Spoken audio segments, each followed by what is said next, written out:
அன்பு சொந்தங்களான மிதுன ராசி அன்பர்களுக்கு. இவங்கள பொறுத்தவரைக்கும் எப்பவுமே கடவுள் தான் துணைன்னு நம்புவாங்க. இன்னும் சொல்லப்போனா, எவ்ளோ கஷ்டம் வந்தாலும் யார்கிட்டயும் உதவின்னு போய் கேட்கக்கூடாதுங்கிறத ரொம்ப தெளிவா இருப்பாங்க. அதேபோல தன்னுடைய தகுதியை மட்டுமே நம்பி வாழக்கூடியவங்க, மத்தவங்க தன்ன கீழ இறக்கி பேசினாலோ, மத்தவங்க பெருசா வந்துட்டு ஆட்டிட்யூட் காட்டினாலும் இவங்களுக்கு சுத்தமா புடிக்காது. புதன் பகவான் தான் இவங்களுக்கு ராசிக்கு அதிபதி இல்லையா? இதனால இவங்க எப்பவுமே தனிமையிலே திட்டம் தீட்டி சவாலான விஷயங்கள கூட சாதிக்கக்கூடியவங்க. இவங்கள பொறுத்தவரைக்கும் எதுவும் பெருசில்லன்னு நினைப்பாங்க. எந்த ஒரு விஷயமும் நம்மளால செய்ய முடியுங்கிறத உறுதியா நம்புவாங்க. எல்லா விஷயங்களையும் நியாயத்தையும், தர்மத்தையும் கடைபிடிப்பாங்க. உண்மைக்கு புறம்பா ஒரு நாளும் பேசவும் மாட்டாங்க, நடந்துக்கவும் மாட்டாங்க. இவங்களால ஒருத்தங்க கஷ்டப்படுறாங்க அப்படின்னு தெரிஞ்சதுனாங்க, அதுக்கு வந்துட்டு இவங்க கால்ல விழ கூட தயங்க மாட்டாங்க. அதே மாரி நல்ல விஷயத்த யார் சொன்னாலும் ஏத்துப்பாங்க. தலகணம் இல்லாத, தன்னடக்கம் கொண்டவங்க தான் மிதுன ராசிக்காரங்க. உங்கள பொறுத்தவரைக்கும் வரக்கூடிய 5/12/2024 முதல் உங்களுடைய வாழ்க்கையிலே ஒரு திருப்புமுனையை நீங்க அனுபவிக்க போறீங்க. சொல்லப்போனா உங்களுடைய கஷ்டங்கள், கவலைகள் எல்லாமே தீர போகுதுங்க. கோடீஸ்வர யோகத்தினால உங்களுடைய நிதி நிலையும் சரி, உங்களுடைய பொருளாதார நிலையும் சரிங்க உயர்வுக்கு போக போகுது. அது என்ன, எப்படி அப்படிங்கிறத தெளிவா பார்க்கலாங்க. வந்த வினையும் வருகின்ற வல்வினையும் கந்தன் என்று பெயர் சொல்ல கலங்கிடுமே. முருகனுடைய நாமத்தை சொல்லி முருகப்பெருமானை வணங்கி இந்த வீடியோ பத்தி நம்ம தொடர்ந்து பார்க்கலாங்க. வருஷத்துடைய கடைசி மாதம் டிசம்பர் மாதம். டிசம்பர் மாதத்துடைய முதல் வாரத்துல தான் உங்களுடைய வாழ்க்கை நிலை மாறப்போகுது. திருக்கணித பஞ்சாங்கத்தின்படி நவகிரகங்களோட சஞ்சாரத்த வச்சு பார்க்கிறப்போ, சூரிய பகவான் விருச்சிக ராசியில பயணம் பண்றாரு. செவ்வாய் பகவான் கடக ராசியில இருக்காரு. புதன் பகவான் விருச்சிக ராசியிலே சேர்ந்து இருக்காங்க. இதனால தான் புதாதிய ராஜயோகம் உருவாகுச்சு. 26ஆம் தேதி புதன் வந்து வக்ரகதியில மாறி இருந்தாரு. இதனாலயும் உங்களுக்கு பலன்கள் உண்டு. ரிஷபத்துல குரு பகவான் சஞ்சாரம் பண்றாரு. இதனாலேயே ஒரு யோகம் இருக்கு. சுக்கிரன் தனுசு ராசியில பயணம் பண்றாரு. டிசம்பர் 2ஆம் தேதி மகரத்துக்கு இவர் வந்து மாற்றமும் ஆகுறாரு. சனி பகவான் பார்த்தீங்கன்னா கும்பத்துல அமர்ந்திருக்காங்க. மீன ராசியில ராகு பகவானும், கன்னி ராசியில கேது பகவான். டிசம்பர் மாதத்துடைய முதல் வாரத்துல இப்படிதான் கிரகங்களுடைய மாற்றங்கள் தொடருது. வேற எந்த கிரகங்களும் இந்த மாதத்துல மாற்றம் ஆகல.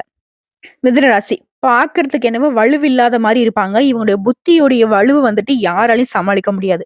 எதிர்ப்புகளையும் புத்திசாலித்தனத்தால முறியடிக்கும் புதன் பகவானை அதிபதியாக கொண்டவங்க இவங்க. உங்கள பொறுத்தவரைக்கும் சூரிய பகவான் உங்க ராசிக்கு 6ஆம் இடத்துல அமர்ந்திருக்காரு. சோ இதனால அரசாங்க காரியங்கள் எல்லாமே அனுகூலமான பலனை கொடுக்கும். அரசு சம்பந்தமா ஏதாவது வரி பணத்தை நீங்க நிலுவையில வச்சிருந்தாலும் இப்போ வந்துட்டு கட்டிடுங்க. அதுதான் உங்களுக்கு நல்லதும் கூட. அடுத்ததான் மிதுனராசி பொறுத்தவரைக்கும் வேலை காரணமா கொஞ்சம் அலைச்சல் இருக்குங்க. இருந்தாலும் அந்த அலைச்சல்கள் அப்படிங்கிறது உங்களுக்கு அனுகூலமான பலனை கொடுக்கும். உழைப்புக்கு ஏற்ற உயர்வை கொடுக்கும். வீட்டை பொறுத்த வரைக்கும் உங்களுடைய மனசு கோணாம நடந்துக்குவாங்க. புதிய நபர்களுடைய அறிமுகம் உங்களுக்கு அனுகூலமான பலனை கொடுக்கும். குறிப்பா மிதுன ராசியை பொறுத்த வரைக்கும் இந்த காலகட்டத்துல நண்பர்களை வந்துட்டு அதிகமா நம்ப வேண்டாம். நண்பர்கள் அப்படிங்கிற பெயர்ல உங்களுக்கு துரோகம் பண்ண ஒரு சில பேர் காத்துக்கிட்டு இருக்காங்க. அது உங்களுக்கும் தெரியும். சோ யாரையும் நம்பாமல் இருப்பது சிறப்பு. அடுத்த சந்திர பகவானை பொறுத்தவரைக்கும் மிதுன ராசிக்காரர்களுக்கு ஏற்றமான பலன்களை கொடுக்குறாங்க. கமிஷன், வியாபாரம் இந்த மாதிரி தொழில் இருக்கிறவங்களுக்கு நீங்க எதிர்பார்த்த பலன் கிடைக்கும். அடுத்த செவ்வாய் பகவானை பொறுத்தவரைக்கும் உங்க ஜாதகத்துல 2ஆம் வீட்டுல அமர்ந்திருக்காரு. வியாபாரத்தை பொறுத்தவரைக்கும் நல்ல முன்னேற்றத்தை ஏற்படுத்தி கொடுக்கிறாரு. பொருளாதார வளர்ச்சியும் இருக்க போகுது. இரும்பு சம்பந்தப்பட்ட உபகரணங்களை மட்டும் கையாளுறப்ப கொஞ்சம் கவனமா பயன்படுத்துங்க. புதிதாக அறிமுகமான பெண்களுடைய பழக்க வழக்கங்களை நெருக்கமா வச்சுக்க வேணாம்.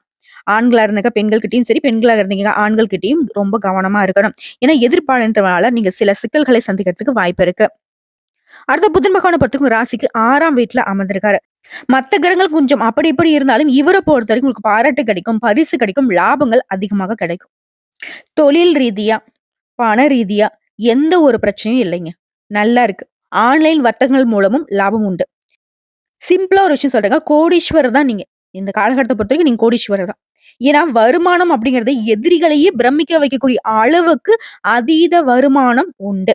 கூலி வேலை செய்றவங்களாக இருந்தாலும் சரிங்க, நீங்க குபேரன் ஆகறதுக்கு கூட வாய்ப்பு இருக்குன்னு சொல்லலாம். மேடம் நான் அன்றாடம் ஒரு ரூ. 100 ரூ. 200 சம்பாதிச்சுக்கிட்டு இருக்கேன். ஏங்க இப்போ வந்து பார்த்தீங்கன்னாக்கா 1000, 2000 சம்பாதிக்கக்கூடிய அளவுக்கு வாய்ப்புகள் அமையும். வரக்கூடிய வாய்ப்பு மட்டும் நீங்க கரெக்ட்டா பயன்படுத்திக்கிட்டா போதும். அடுத்த குரு பகவான பொறுத்தவரைக்கும் ஜாதகத்துல 12ஆம் இடத்துல அமர்ந்திருக்காரு. ஊழியர்கள பொறுத்தவரைக்கும் உற்சாகத்துடன் செயல்படுவீங்க. ஏன்னா பணியிட சூழல் அப்படிங்கிறது உங்களுக்கு அவ்வளவு சாதகமா இருக்கு. சிலர் வந்து வேலை மாறலாம் அப்படின்னு நினைப்பீங்க. தாராளமா இப்ப வந்துட்டு மாறதுக்கான வாய்ப்புகள் இருக்கு. அது உங்களுக்கு நல்லதா தான் இருக்கும். அடுத்து சுக்கிர பகவான பொறுத்தவரைக்கும் உங்க ஜாதகத்துல 7ஆம் இடம் மற்றும் 8ஆம் இடத்துல இருக்காரு. ரொம்ப கஷ்டப்பட்டு உழைப்பீங்க. ஆனா மேல் அதிகாரிங்க பெருசா கண்டுக்க மாட்டாங்க. அப்படி இருந்தாலும் அது பிரச்சனையே கிடையாது. உங்களுடைய வேலைக்கு தகுந்த அங்கீகாரம் கட்டாயம் கிடைக்கும்.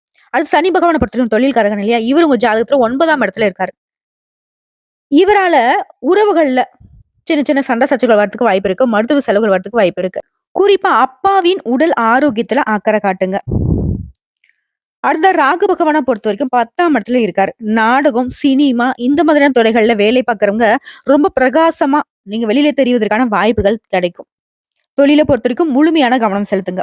அடுத்து கேது பகவான பொறுத்தவரைக்கும் உங்க ஜாதகத்துல 4ஆம் இடத்துல இருக்காரு. உடல் ஆரோக்கியத்துல அதிகமா அக்கறை காட்ட சொல்றாரு. உங்கள பொறுத்தவரைக்கும் டிசம்பர் மாதம் 5ஆம் தேதி சந்திராஷ்டமம் இருக்கிறதுனால விழிப்புணர்வோடு செயல்படணும்.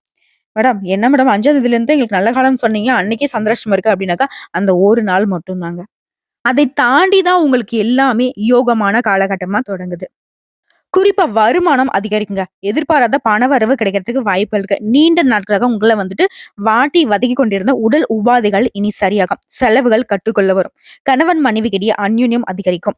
மத்தவங்க கிட்ட பேசுறப்ப மட்டும் கொஞ்சம் பேச்சுக்கள்ல நிதானம் இருக்கட்டும். முடிஞ்ச அளவுக்கு கோபதாபங்கள கட்டுக்குள்ள வச்சுக்கோங்க.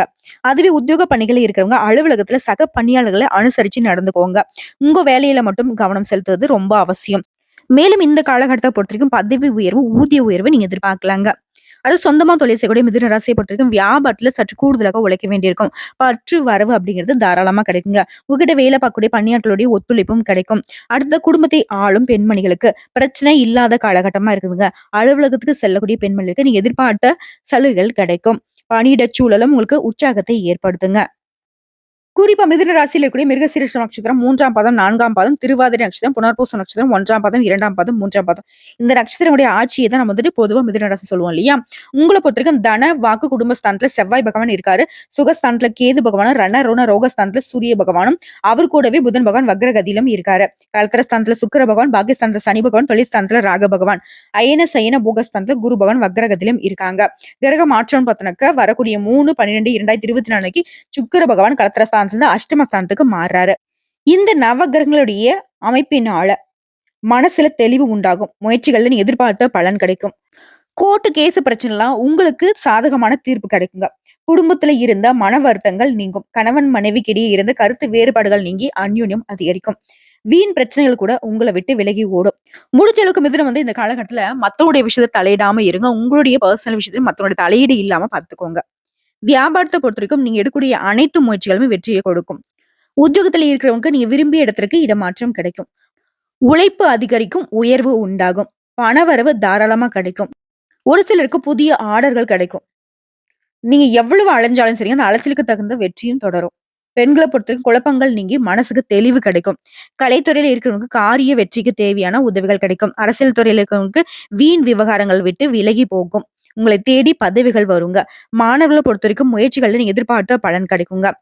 சோ இப்ப வரைக்கும் பார்த்து மிதுன ராசிக்காரர்களுக்கான பொது பலன்கள். இப்ப நம்ம நட்சத்திர பலன்களை பார்க்கலாங்க. மிருகசீரிடம் நட்சத்திரம் 3ஆம் பாதம், 4ஆம் பாதம். உங்களை பொறுத்த வரைக்கும் இந்த காலகட்டத்துல வரவேண்டிய பணம் கைக்கு வந்து சேரும். அரசியல இருக்கிறவங்களுக்கு எந்த வேலையுமே எளிமையா செய்து முடிக்க முடியும். வேலையை பொறுத்த வரைக்கும் வெற்றி நிச்சயம். உங்களுடைய முயற்சிகளுமே வெற்றியாக மாறுங்க. வேலையில வெற்றி கிடைத்தாலும் கூடுதல் கவனம் செலுத்துவது ரொம்ப நல்லதுங்க. உங்களுடைய திறமைகள் வெளிப்படுத்துவதற்கான வாய்ப்புகள் அமையும். பெண்கள பொறுத்தவரைக்கும் உங்க திறமைகள்னால, ஒரு திறமையான பேச்சுக்களினால காரியங்கள்ல அனுகூலமான பலன் உண்டு.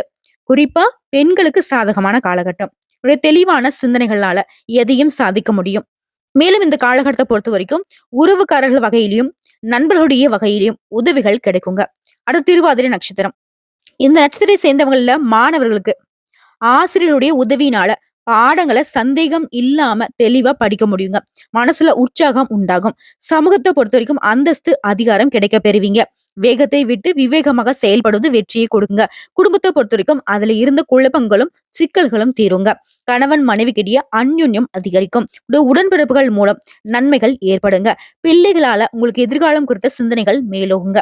அடுத்த புனர்பூசம் நட்சத்திரம் 1ஆம் பாதம், 2ஆம் பாதம், 3ஆம் பாதம். உங்களை பொறுத்த வரைக்கும் நினைச்சது நினைச்ச மாதிரியே நடக்கும். உங்களுடைய கருத்துக்கு மத்தவங்க ஒத்து போவாங்க. குடும்பத்துல இருந்த கருத்து வேற்றுமைகள் நீங்கும். உத்தியோகத்தை பொறுத்த வரைக்கும் முன்னேற்றம் உண்டு. வேலை பளு குறையும். திறமையான பேச்சுகளின் மூலம் சக ஊழியர்களுடைய நட்பை பெறுவீங்க. பெண்களை பொறுத்த வரைக்கும் இந்த காலகட்டம் ரொம்பவே சாதகமா இருக்கு. இந்த நட்சத்திர பலன்களுமே மிதுன ராசிக்கு தெளிவையும் தெம்பையும் கொடுத்திருக்கும். இப்போ பரிகாரத்தை பார்க்கலாங்க. உங்களை பொறுத்த வரைக்கும் பெருமாளுக்கு புதன்கிழமைகள் தோறும் தீபம் ஏற்றி அர்ச்சனை செய்து வணங்கி வர வாழ்க்கையில முன்னேற்றம் உண்டாகும். குடும்பத்துல சந்தோஷம் நிலைக்குங்க. ஆக மொத்தத்துல டிசம்பர் மாதத்துடைய முதல் வாரத்துல இருந்தே மிதுன ராசிக்கு நல்ல மாற்றமான காலகட்டம். இத்தனை நாளா உங்கள கஷ்டப்படுத்திட்டு இருந்த எந்த விஷயமாக இருந்தாலும் சரிங்க, இந்த காலகட்டத்துல இருந்து அது காணாம போகும். கடவுளுடைய அனுகிரகத்தினால. இந்த வீடியோ பதிவு உங்களுக்கு பிடிச்சிருந்தது அப்படின்னாக்க, நம்முடைய சாய் முருகா ஜோதிடம் சேனலுக்கு மறக்காம சப்ஸ்கிரைப் பண்ணி, லைக் பண்ணி, உங்களுடைய ஃப்ரெண்ட்ஸ் அண்ட் ஃபேமிலிக்கு ஷேர் பண்ணுங்க. இன்னும் கூடுதல் தகவல்கள் ஏதாவது தேவைப்பட்டுச்சுனாக்க கமெண்ட் பாக்ஸ்ல பதிவிடுங்க. உடனடியாக பதில் தெரிவிக்கப்படுங்க. நம்ம சொல்லக்கூடிய அனைத்து தகவல்களும் பொது பலன்க. தனிப்பட்ட ஜனன ஜாதகத்தை பொறுத்து சிறிதளவு மாறுபடலாங்க. வாழ்க வளமுடன்.